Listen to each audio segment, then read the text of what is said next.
The thing lay still. I am talking about Interview with the Vampire, episode 7, the finale. If you haven't watched the episode yet, go and watch the episode. Be clear, this is gonna be spoilers involved in this. I'm not gonna go into heavy spoilers.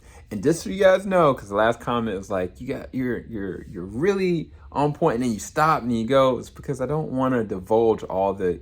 This is not like an open discussion forum. This is just a review. So I want to kind of give weight to a lot of it. So I'm insinuating a lot, I'm inferring a lot, but I'm not going clear details of everything. But what did I think about episode 7? It was amazing.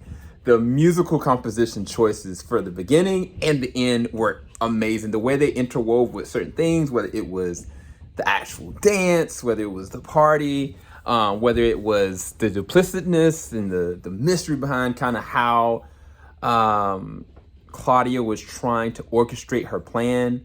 The moment I knew this was going to go awry is when they decided to basically starve themselves for 3 days straight. I was like, anytime somebody is starving, like their truth comes out, And I love how the interviewer is never giving Louis ever like a minute to kind of be like, oh, it's okay. And oh my gosh, like the way that Claudia, like first off, Bailey is amazing as Claudia. I pray they do more with her going into the next season or part 2. That's all I'm gonna say. Because the way she carries herself, the way she is, like she feels like an old soul. She feels like a older woman. You know what I mean? Like it's so weird to say, like the way that she kind of maneuvers and threads and steals some stuff. It's amazing. Like she's a talented actor. But look, hands down, the man that plays Lestat, oh my gosh. Like he's probably one. It's like, I'll say it like this. As a fan of the originals and Vampire Diaries, I think the closest vampire that I've seen come close to this would be Joseph Morgan's Klaus. And they had a whole lot more time with him because it's so complicated. He's sick, he's vindictive, he's tortured. But the thing about Lestat, he is a evil man. But the funny thing is, the 3 days, like you start to see like his emotions start to come out. Like he's showing himself a little bit too much.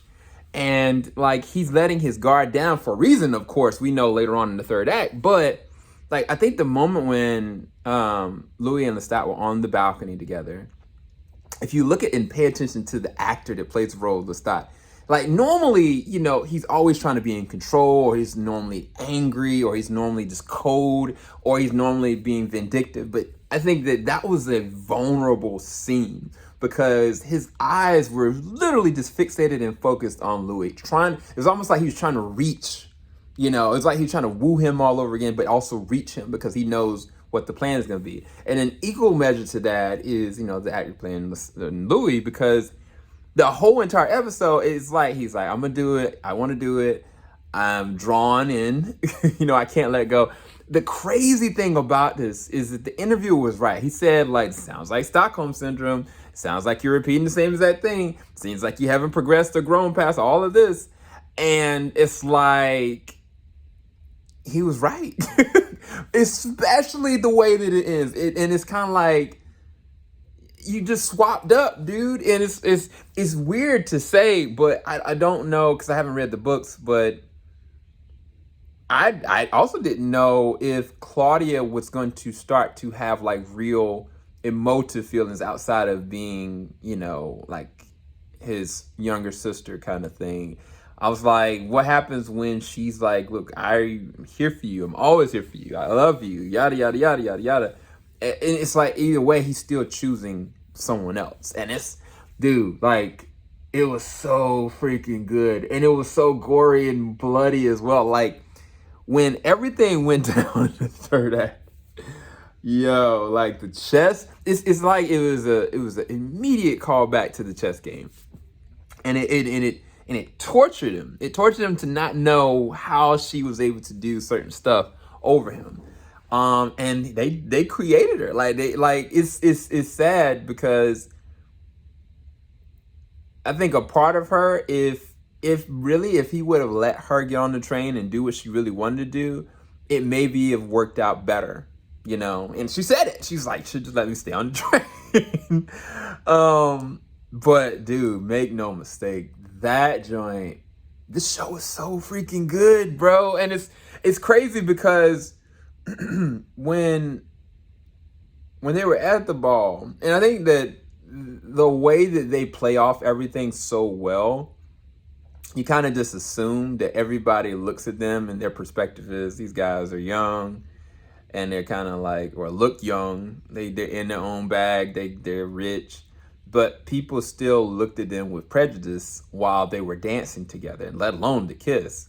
And it's fascinating because the show, the show shows how powerful they are, but no matter how powerful they are, no matter how much they retain or how much money they have, there's still their perception, the perception of how they look, who they are. Like, using Claudia as an example, Claudia going and being on the train, she still had to go to the back with the black folks to even be able to get up there, no matter how much money she had.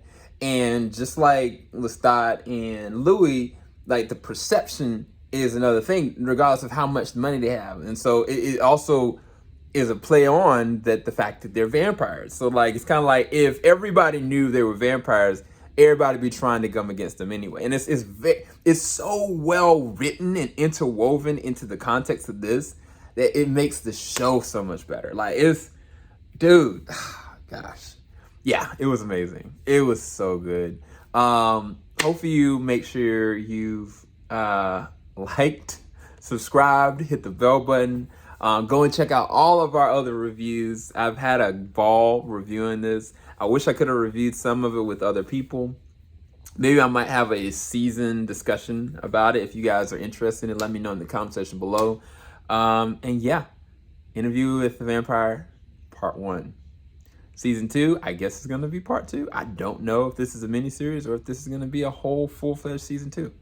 The fact that it said Part 1 led me to believe it's going to be a Part 2, and that's it. Because I guess it's going just off of the books. And the books are only enough for, I guess, 2 seasons? I guess? I don't know. You guys tell me. I'll talk to you guys later. Make sure you come back, okay? Peace.